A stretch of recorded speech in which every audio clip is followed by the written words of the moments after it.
It's Thursday, May 18, and time for your Barbados Day afternoon update. I'm Kamar Jordan. So glad you could join us. We get started with high-level talks involving Caribbean Community Foreign Ministers underway at the Lloyd Erskine Sandiford Center here in Bridgetown.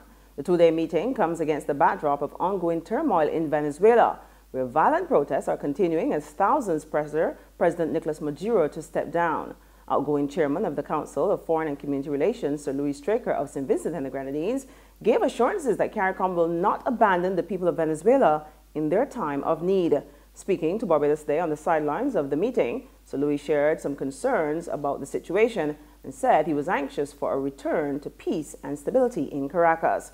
He, however, maintains that democracy is still alive and well in Venezuela and said that CARICOM intends to ensure that it remains that way.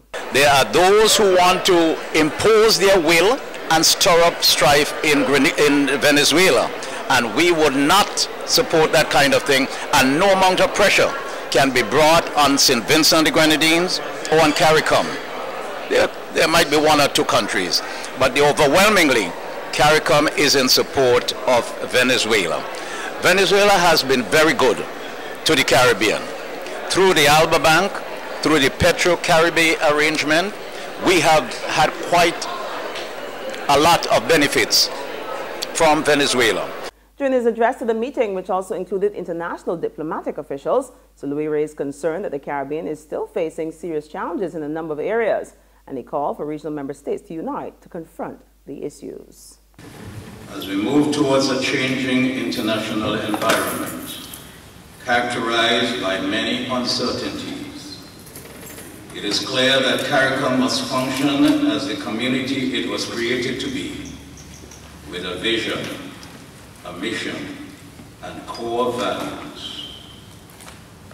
A community that has as a central focus, working together to deepen integration, address challenges, and build resilience in order to realize our goals. In other news, this Thursday, four-time political candidate Randall Rouse is back. The former unsuccessful Democratic Labour Party and National Democratic Party candidate for St. Joseph will be on his own this time around. At a news conference today, he announced that he will run as an independent while expressing dismay with the government's stewardship. Today, I officially made one of the most critical decisions that I have made to date. I have decided to contest the election in St. Joseph as an independent candidate. This decision came after a lot of soul searching and deep reflection on the vision I have for the constituency of St. Joseph.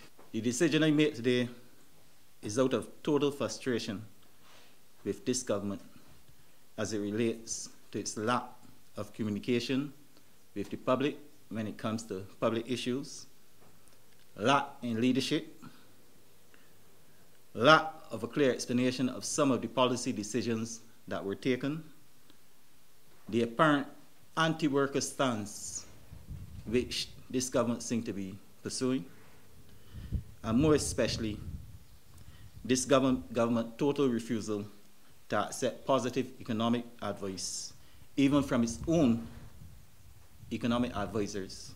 And of course, elections are constitutionally due here next year. Meantime, Barbadians can expect a bumper BMEX this year with some 129 exhibitors, including 22 new ones. Word of this from the Executive Director of the Barbados Manufacturers Association, Bobby McKay. She says she's pleased with the response to the annual showcase, which attracts thousands of patrons. And with just 2 weeks to go, McKay warns that the time is running out for exhibitors to book their places.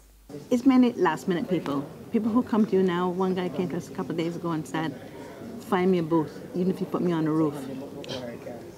I mean, we're 2 weeks out. We're now playing magician. So we're trying to see if you really want a booth and you're committed and you're going to give us some cash up front. Because some people, you chase them for their money after. So they can't come in the door unless they're paid in full to set up their booth.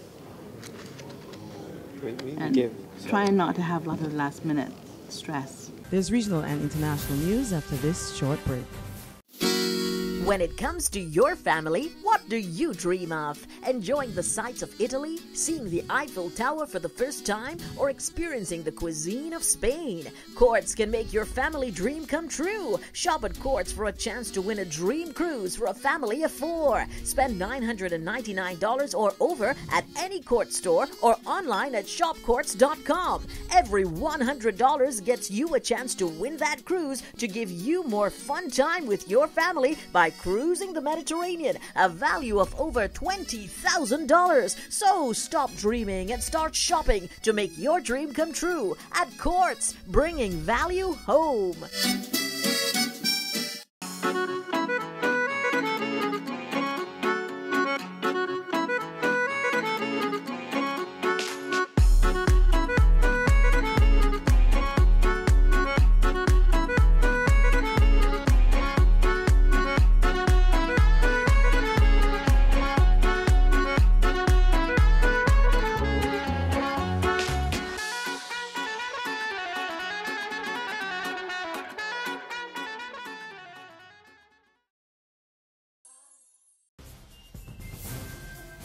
On the regional scene, Jamaica's Prime Minister Andrew Holness says his government will step up to the plate to lend a helping hand to the schools affected by this week's heavy rains.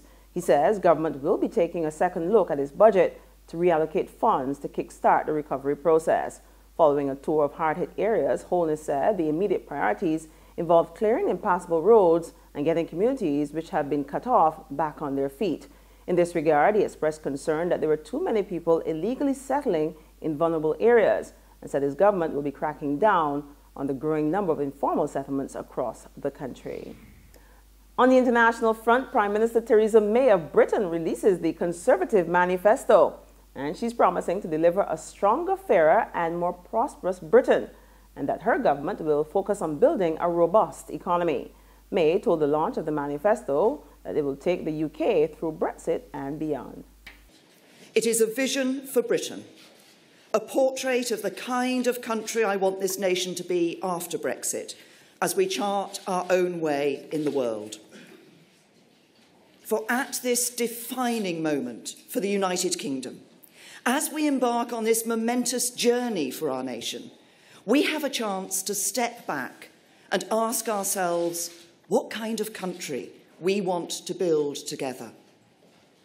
I believe that our United Kingdom can emerge from this period of national change stronger, fairer, and more prosperous than ever before. Well, that's news at this hour, but for more, you can log on to www.barbadosday.bb. You can also subscribe to our e-paper or email updates, or you can like us on Facebook. We're also on Izumi Medium bus terminals and screenplay at supermarkets and gas stations near you. You can also tune in to Mix 96.9 FM for more news and sports. I'm Kamar Jordan. Have a wonderful afternoon and do be safe out there.